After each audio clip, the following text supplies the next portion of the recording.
mempresentasikan praktik baik saya yang sudah saya terapkan dalam mengimplementasi pembelajaran mendalam pada kegiatan Diklat PM1 yang difasilitasi oleh Bu Ning dan Ibu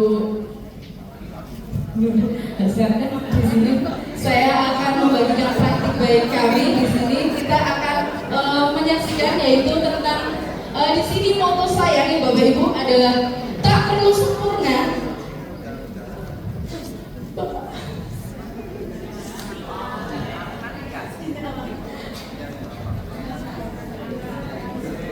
Mohon maaf ya Bapak Ibu karena saya belum hafal ya Bapak Ibu. Saya biasa sambil ada bimbingan, ada teksnya seperti itu. Ya, langsung saja dari perkenalan saja. Nama saya adalah Tri Kusmianti, saya dari SD Negeri Kaliwungu. Saya adalah peserta Diklat PM1. Di sini, slide kedua Pak. Nah, saya akan bagikan di sini adalah implementasi jelajah psikocija cross circle panca indera dalam pembelajaran mendalam. Nah, Diklat di sini, kenapa saya memberikan nama cross circle panca indera? Karena dalam implementasinya saya gunakan media pembelajaran interaktif berupa media cross lingkar, sebuah teka-teki silang dan media lingkaran, dan diterapkan adanya barcode, oke Bapak Ibu. Jadi tidak hanya anak bermain saja, tapi juga bisa dibawa pulang untuk latihan di rumah dan bisa digunakan untuk sarapan pagi sebelum pembelajaran. Slide selanjutnya Pak. Apa sih itu jelajah psikocija? Jelajah psikocija adalah kegiatan berpetualang, sama seperti oleh ibu tadi ya, sama saya babnya sama yaitu panca indera. Di sini saya kegiatannya adalah kegiatan berpetualang ke 5 indera. Indera manusia ada berapa nih Bapak Ibu? Ada 5. Nah, saya buat menjadi 5 pos. Dalam setiap pos saya buatkan itu ada setiap pertanyaan. Di setiap pos ini anak-anak menyelesaikan tugas yang ada. Yang tahap selanjutnya adalah kegiatan circle. Dari pos-pos itu anak mencari sumber belajar. Ada masalah, anak membuat cari sumber belajar dari kegiatan pos, kegiatan pemitraan, kemudian dituangkan ke dalam media berbentuk lingkaran. Masih dalam slide yang tadi Pak, circle, lingkaran. Kemudian dalam kegiatan akhirnya nanti anak kegiatan asesmen formatifnya menggunakan cross, yaitu teka-teki silang ya Bapak Ibu. Selanjutnya yaitu di sini situasinya. Situasi awalnya yaitu adalah kebijaksanaan pemerintah, di mana kita menggunakan pembelajaran mendalam. Kemudian pembelajaran saya sebelumnya masih monoton ya Bapak Ibu, kadang saya masih belum mau untuk membuat alat peraga, kemudian media yang menarik. Selanjutnya adalah kurangnya relevansi. Jadi saya belum mengaitkan dengan kehidupan nyata, masih menggunakan pembelajaran hanya textbook seperti itu. Selanjutnya adalah tekanan akademik. Kita masih fokus pada nilai. Oh, anak nilainya 100, nilainya itu adalah anak yang paling baik. Ternyata ada anak yang prosesnya ada nilainya 100 melihat punya teman. Ya Bapak Ibu. Jadi kita tidak hanya terfokus pada tekanan akademik, tetapi dalam proses pembelajaran. Selanjutnya.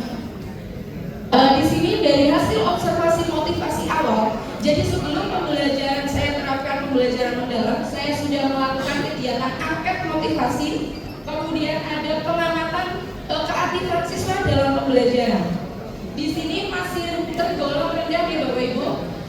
Jadi saya melakukan tahapan psikocija. Nah, tantangannya ada, setiap orang ingin melakukan sesuatu pasti memiliki tantangan nih Bapak Ibu semua. Di sini saya memiliki tantangan yang pertama adalah rasa cemas dan takut. Saya merasa cemas dan takut jika saya itu gagal. Anak ternyata tidak mau diajak untuk melakukan jelajah psikocija itu. Yang kedua adalah kurangnya dukungan diri. Ternyata saya masih banyak kesibukan lain, jadi saya kurang dukungan. Yang kedua adalah yang ketiga keterbatasan waktu. Di sini sebagai seorang guru kita semua banyak sekali harus membimbing anak didik kita agar bisa mengikuti lomba tugas bangsa, FLS 3N dan yang lain, sama semuanya kita Ini menjadi apa? Keterbatasan waktu untuk membuat media pembelajaran yang bisa mendukung pembelajaran mendalam. Selanjutnya yaitu keterbatasan pengetahuan. Nah, dengan keterbatasan pengetahuan ini saya mengikuti kegiatan Diklat PM. Ya Bapak Ibu, selanjutnya tahapan aksi. Aksinya di sini yang pertama adalah menentukan proyek. Jadi dari masalah awal saya membuat proyek, oh nanti kalau anak saya buat media si Ocica pasti ini menarik. Kemudian perancangan proyek. Selanjutnya penyusunan jadwal pelaksanaan. Karena ini dalam siklus 1, jadi 1 kali selesai. Kemudian penyelesaian dengan fasilitasi guru. Jadi guru mendampingi siswa. Selanjutnya publikasi, anak melakukan presentasi di depan kelas.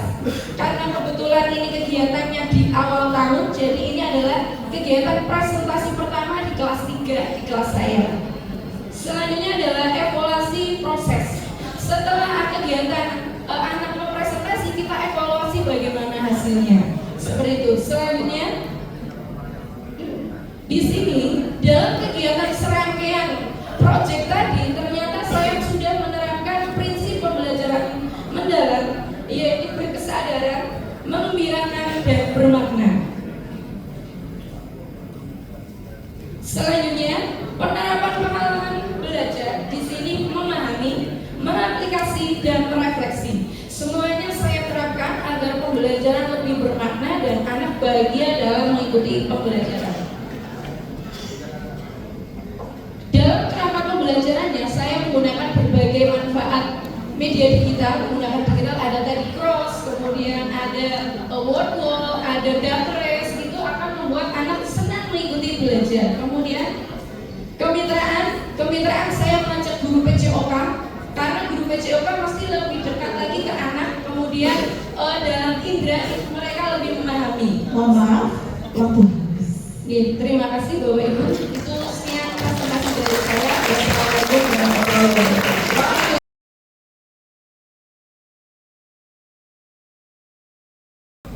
Pembelajaran yang menggunakan di kelas yang saya amati yaitu menggunakan SPT. Betul ya? Dalam pelatihan dalam kelas untuk menciptakan, menggembirakan rata-rata menggunakan SPT.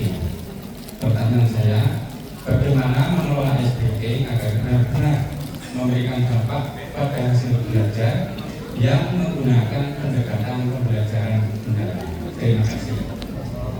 Tadi pertanyaannya adalah tentang ice breaking untuk memotivasi pembelajaran lebih menyenangkan. Betul sekali, itu adalah ice breaking. Ice breaking adalah salah satu cara nih Bapak Ibu untuk menciptakan pembelajaran lebih menggembirakan dan menyenangkan. Walaupun bisa dengan selain dari ice breaking itu bisa menggunakan media pembelajaran interaktif pun bisa membuat pembelajaran lebih menyenangkan. Nah, menurut saya untuk mengelola pembelajaran ice breaking itu tidak hanya bergerak atau bernyanyi, tapi juga ice breaking juga bisa diciptakan dari mengaitkan pembelajaran atau menciptakan pembelajaran, misalkan kayak lagu panca indera seperti itu. Jadi tidak senang kita dapat, pembelajarannya kita dapat. Jadi di awal kita sudah mengaitkan pembelajaran dan ice breaking yang menyenangkan, misalkan senam atau yang lain.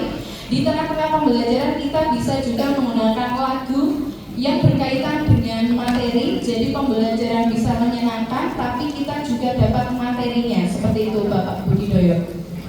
Wah, mantap sekali jawaban